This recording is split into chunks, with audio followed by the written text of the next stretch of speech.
BRS leader RS Praveen Kumar ने कहा कि एक मुजरिमाना पस मंज़र रखने वाला शख्स आज रियासत का वज़ीर आला और वज़ीर दाखिला बनकर अवामी हुकूक़ को रोंद रहा है। उन्होंने कहा कि तेलंगाना मुखालिफ मीडिया इदारे महा न्यूज़ कई सालों से केसीआर और केटीआर के ख़िलाफ़ नाज़ेबा ज़बान इस्तेमाल कर रहा है, मगर इस पर पुलिस ने आज तक कोई कार्रवाई नहीं की। उन्होंने इल्ज़ाम लगाया कि रेवंत रेड्डी के गैरकानूनी अहकामात पर बीआरएस लीडर जी श्रीनिवास को बगैर एफआईआर आधी रात को गिरफ्तार किया गया और ताहाल रिहा नहीं किया गया। उन्होंने पुलिस के इस रवैये की सख्त मजम्मत की। ఒక నేర చరిత్ర ఉన్న వ్యక్తి తనే ముఖ్యమంత్రి అయి తనే హోంమంత్రి అయి ఆ పీఠం మీద కూర్చుంటే ప్రజల కనీస హక్కులు ఏ విధంగా కాలరాయబడుతున్నాయి। బీఆర్ఎస్వి నాయకుడు గెల్లు శ్రీనివాస్ యాదవ్ మీద పోలీసులు చేస్తున్న ఏదైతే దాడి ఉన్నదో రేవంత్ రెడ్డి ఆదేశాల మేరకు జరుగుతున్న ఈ దాడిని మేమందరం కూడా ఖండిస్తున్నాం।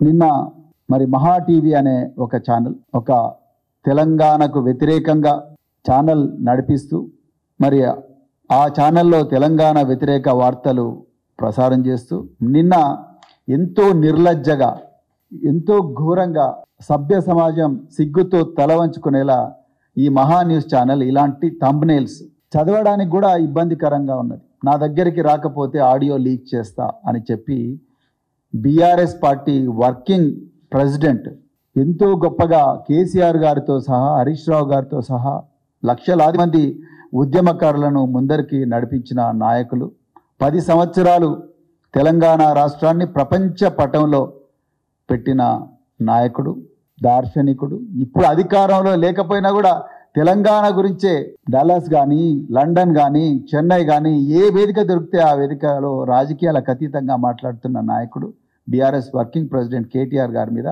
అసభ్యకరమైన భాషలో ఇక్కడ థంబ్నెయిల్స్ కొన్ని పెట్టిండ్రు।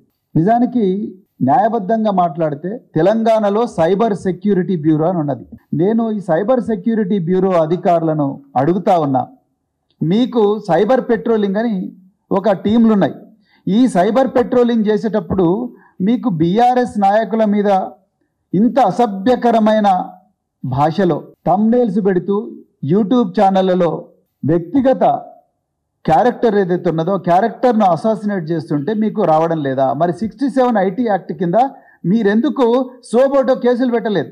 మీరు గెల్లు శ్రీనివాస్ను తెలంగాణ భవన్కి వచ్చి రాత్రి 2 గంటలకు తీసుకొని పోయి ఇప్పటి వరకు కూడా ఆయన మీద ఏ ఎఫ్ఐఆర్ బుక్ చేసిండ్రు అనేది ఇప్పటికి కూడా మీరు చెప్పడం లేదు।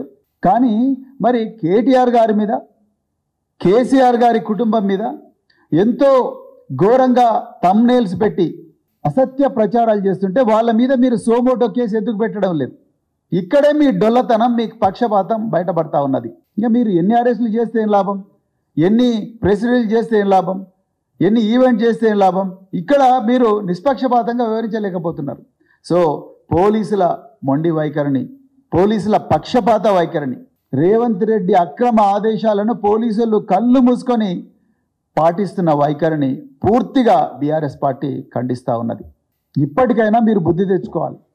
మీరు యూనిఫామ్లో ఉన్న అధికారులు, నేను కూడా ఒకప్పుడు మీ కుటుంబంలోనే ఉన్నాను, కానీ ఈరోజు పోలీసులు వ్యవహరిస్తున్న ఈ పక్షపాత ధోరణి ఏదైతే ఉన్నదో అది ప్రజాస్వామ్యానికే ప్రమాదం।